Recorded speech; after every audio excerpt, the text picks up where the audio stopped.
What's going on, YouTube? My name is Justin and welcome to this video. As you can see, I'm not in my bedroom again today. I'm back in the basement where I recorded my first video. But there's way too much noise going on outside, and if I needed to get a video out, I had to come into the basement where there's a little bit of crowded stuff behind me.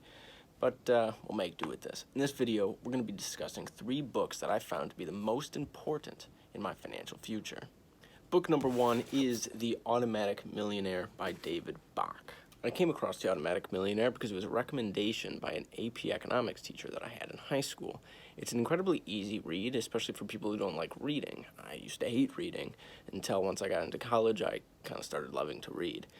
But it's very easy, and the book puts a heavy emphasis on automating all of your financial life, like putting all of your bills on auto pay and automatically transferring money into your investments and your rainy day fund, which I had talked about in another video that I'll put a link into the description. So with that, we're putting as number 1 of the key point in this book, automating all of your financial decisions.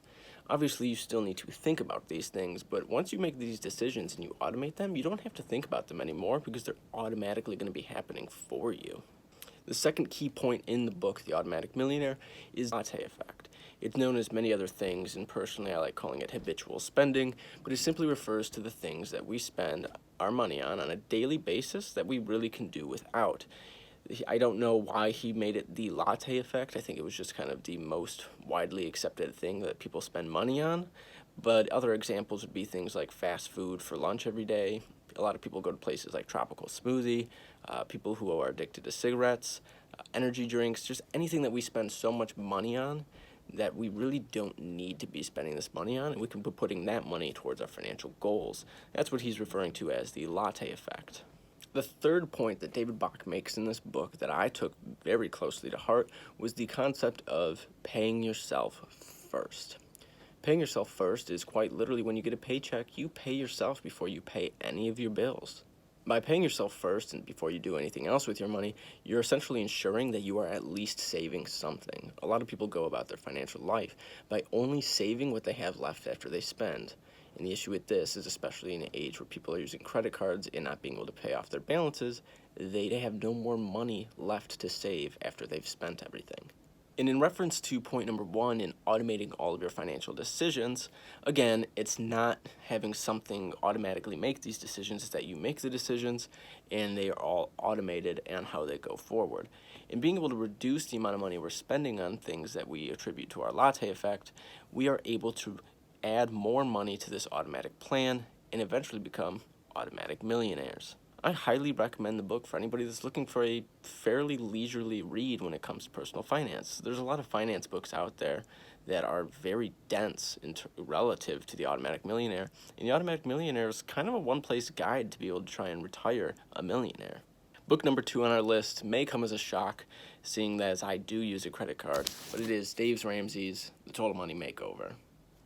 Dave Ramsey and his team, especially with the book, The Total Money Makeover, is actually the reason that I got debt-free and live a debt-free lifestyle. I do use a credit card, but I do everything else in Dave Ramsey's plan as he says it. Dave Ramsey lays out what is known as the 7 baby steps.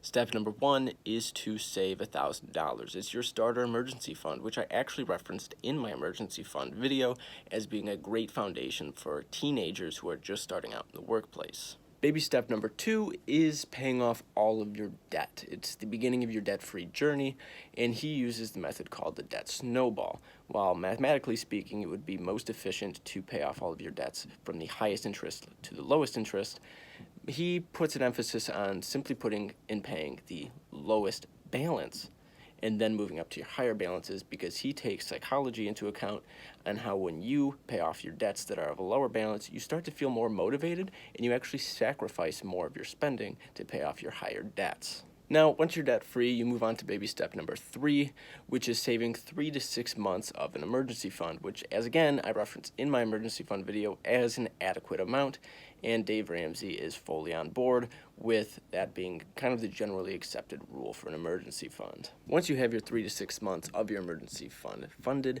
Dave Ramsey says to go on to baby step 4, which is saving 15% of your income into retirement, regardless of what sort of fund it is in, whether it's in a 401k at your work or in some sort of Roth or traditional IRA. He does recommend a Roth IRA, as do I. That is what I personally invest in. Now that we're starting to fund our retirement, we can now move on to baby step number 5, which is where you start to fund any of your children's college funds. This is assuming you have children. If you don't, or you don't ever plan on it anyways, don't even worry about this stage. Now, if you are or aren't funding a college fund for a child, you also move on to baby step number 6, which is paying off your home early. The average millionaire, in a study that Chris Hogan and Dave Ramsey did, it was about 10,000 millionaires that they surveyed.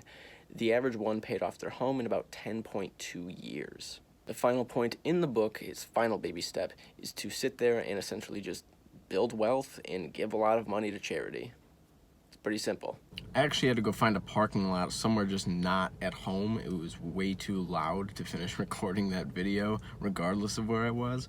But the third book on the list is Unshakable by Tony Robbins. The first major point I wanted to bring up from the book that Tony Robbins explains is that the market has never not recovered and come back even stronger after a downturn.